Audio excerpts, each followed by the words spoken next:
तारीख था 17 जुलाई 2014 का, जब रात के तकरीबन 11:30 बजे के आसपास और जगह था कानपुर का स्वरूप इलाका। और इसी स्वरूप नगर इलाके में आज एक गाड़ी में पति और पत्नी दोनों एक साथ बैठकर रेस्टोरेंट में खाना खाने के लिए जा रहे होते हैं कि तभी अचानक से रास्ते में तकरीबन 4 मोटरसाइकिल सवार उनके सामने आते हैं, उन्हें हाथ देते हैं और रोकने की कोशिश करते हैं। ये सब देखते ही पति पत्नी घबरा जाते हैं, लेकिन उसी दरमियान वो मोटरसाइकिल सवार उन्हें आगे से घेर लेते हैं और घेरने के बाद रोकने लगते हैं। आखिरकार पति तमाम कोशिशों के बावजूद बचाता रहा कि वो गाड़ी लेकर इधर उधर से निकल जाए, लेकिन वो गाड़ी रोक देता है। और जैसे ही गाड़ी वो रोकता है तो वो सामने चारों बाइकर्स रुक जाते हैं और उसके बाद एक एक कर उतर कर आते हैं नीचे, और नीचे आने के बाद दरवाजा खोलने की जिद करने लगते हैं। कभी उस दरवाजे के शीशे पर हाथ मार दिया करते तो कभी उस दरवाजे को खींचने की कोशिश करते। अब ये दोनों पति पत्नी उस जगह पर बिल्कुल सहम उठते हैं और वो वहां से निकलने की तमाम कोशिश करते हैं, लेकिन निकल नहीं पाते हैं। इसी दरमियान पति को बहुत ज्यादा गुस्सा आता है और गुस्से में वो सीधे गाड़ी से बाहर उतरता है, जबकि पत्नी अंदर ही बैठे रहती हैं। और इस जगह उन बाइकर और इस आदमी के बीच में तमाम तरीके की जद्दोजहद शुरू होती हैं, जिसमें आखिरकार वो चारों बाइकर हावी होते हैं और किसी तरीके से इसे मार पीट करके उस जगह से भगा दिया जाता है। और उसके बाद वो महिला जो होती हैं वो गाड़ी में अकेली ही रहती हैं। और उसके बाद चारों बदमाश उस गाड़ी में घुसते हैं और वो अपनी मोटरसाइकिल वहीं छोड़ देते हैं। उसके बाद वो इस महिला को लेकर फरार हो जाते हैं। नमस्कार दोस्तों, मेरा नाम आर्यन मिश्रा है और जुर्म के वर्चस्व की कहानी में आज की कहानी बेहद खतरनाक, खौफनाक, क्योंकि जब इश्क परवान चढ़ने लगता है तो ये नहीं पता चल पाता है कि कौन पत्नी है, कौन प्रेमिका है, कौन ज्यादा इम्पोर्टेंट है और कौन कम इम्पोर्टेंट है। आपके पास जीवन में सब कुछ होगा, पैसे भी होंगे, रुपए भी होंगे, बीवी भी होगी, लेकिन अगर एक प्रेमिका आ जाए तो यकीन मानिए दोस्तों, आप समझ नहीं पाते हैं कि आपको क्या करना है। और ठीक यही बात उन महिलाओं पर भी लागू होता है जो अपने पति के रहते किसी और से अफेयर करती हैं। तो आज की कानपुर की कहानी बेहद बड़े घर की कहानी है और ये भी कुछ उसी तरीके से मैच होती हुई कहानी है कि जिसमें एक पति ने अपनी प्रेमिका के लिए पत्नी के साथ वो सारी हदें पार कर दी जिसके बारे में किसी ने सोचा भी नहीं था। तो देर न करते हुए दोस्तों, आज की कहानी हम शुरू करते हैं। उससे पहले एक छोटा सा निवेदन, अगर आप चैनल पर नए हैं तो कृपया चैनल को सब्सक्राइब, वीडियो को लाइक और वीडियो को ज्यादा से ज्यादा शेयर जरूर कीजिएगा। दरअसल दोस्तों, ये कहानी शुरू होती है कानपुर के एक बहुत ही बड़े उद्योगपति के लड़के होते हैं जिनका नाम होता है पीयूष श्यामदानी। और पीयूष श्यामदानी आज अपने घर पर बैठे रहते हैं क्योंकि उनका बिस्कुट का बहुत बड़ा कारोबार होता है, जिससे उनके बिजनेस का कोई कम वैल्यूएशन भी नहीं कर सकता। और वो अपने परिवार में बेहद खुश रहते हैं। उनके पास गाड़ी, बंगला, हर तरीके की वो सुख सुविधाएं होती हैं जो पतियों के पास होना चाहिए। उस हर एक चीजों से वो बिल्कुल संपन्न रहते हैं। लेकिन इसी बीच उनको एक लड़की से प्यार होता है जो एक बड़े बिजनेसमैन की बेटी होती है। क्योंकि पीयूष पहले से ही शादीशुदा होते हैं, बावजूद इसके उनका अफेयर किसी और लड़की से चलने लगता है। इनकी पत्नी का नाम ज्योति होता है और ज्योति भी देखने में बेहद खूबसूरत और हसीन होती हैं और वो अपने पति को हर तरीके से खुश रखने की कोशिश किया करती थी। लेकिन आखिरकार कौन जानता था पीयूष और उनके पत्नी के अलावा इस प्रेम संबंधों में और किसी की भी एंट्री हो जाएगी, और वो होती है उस बड़े बिजनेसमैन की बेटी का। जैसे ही उसकी एंट्री होती है तो अब धीरे धीरे पीयूष अपनी पत्नी से बातचीत करना कम कर देते हैं और घंटों तक फोन पर लगा करते हैं। आखिरकार ये सिलसिला कुछ इसी तरीके से आगे बढ़ता चला गया और अब ये मामला धीरे धीरे इतना आगे बढ़ता चला गया कि अब पीयूष ये भूल चुका होता है कि उसकी पत्नी भी है। वो जो कुछ भी समझता था सब कुछ अपनी सिर्फ और सिर्फ उसी प्रेमिका को समझता था। और इसी बीच उस बड़े व्यापारी ने अपनी बेटी की सगाई कर दी। इसी दरमियान जैसे ही वो सगाई के लिए तैयार होकर नीचे जाती है तो उससे पहले वो पीयूष को फोन मिलाती है। क्योंकि पीयूष घर से बाहर होता है, मोबाइल उसका घर पर छूट जाता है। और जैसे ही पीयूष के मोबाइल को ज्योति उठाती हैं, उधर से एक लड़की की आवाज आती है और वो जब तक इधर से कुछ बोले, वो लड़की उधर से रोते हुए अपनी सारी कहानी बयां करती है और कहती है कि तुम जल्द से जल्द कुछ करो, नहीं तो मेरे घर वाले मेरी शादी कहीं और करा देंगे।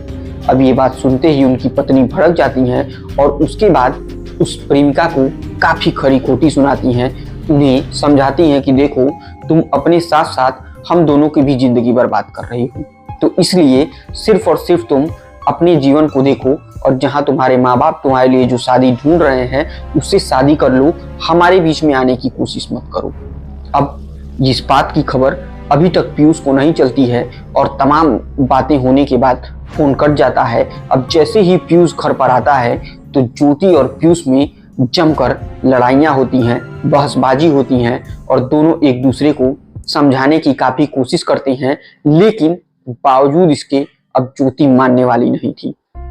इसी बीच घर से बाहर निकलकर पीयूष अपनी उसी प्रेमिका को फोन करता है और दोनों में बातचीत होती है और फिर ये मामला आगे बढ़ता चला जाता है। 27 जुलाई 2014 को जब रेस्टोरेंट में खाना खाने के लिए ज्योति और पीयूष दोनों निकलते हैं तो उस दरमियान जो घटना मैंने आपको शुरू में सुनाई वो घट जाती है और इसी के बाद पीयूष अपनी पत्नी को छोड़ करके सीधे दौड़ते हुए थाने पर पहुंचता है और इस पूरी घटनाक्रम की जानकारी थाने पर देता है।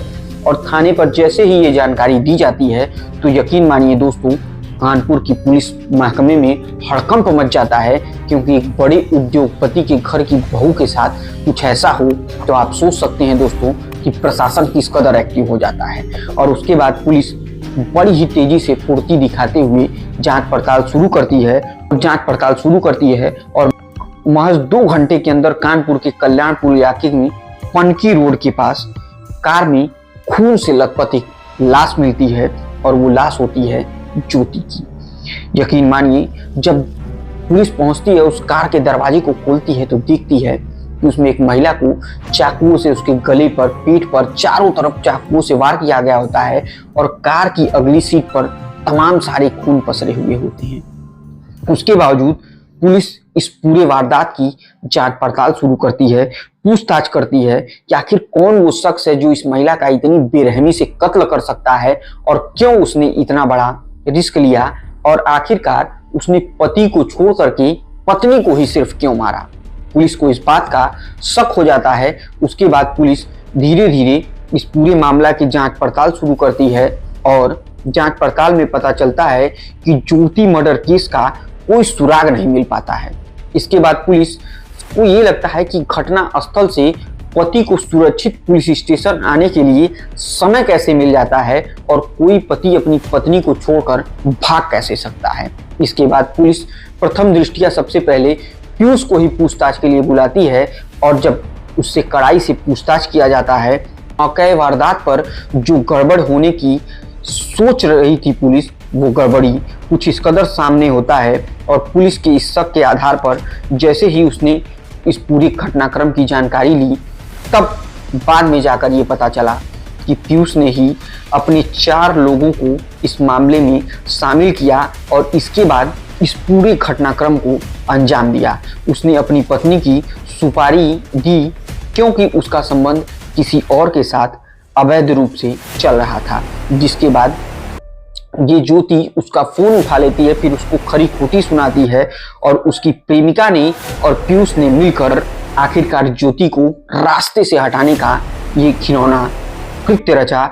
उसके बाद इस पूरे मामले को 4 लोगों को दिया जाता है, जिसमें ड्राइवर अवधेश, रेणु कन्नौजिया, सोनू और आशीष, इन लोगों के साथ बैठ करके प्लान बनाया जाता है और पहले मौत की डेट जो मुकर्रर होती है ज्योति की, वो 13 जुलाई 2014 को होती है।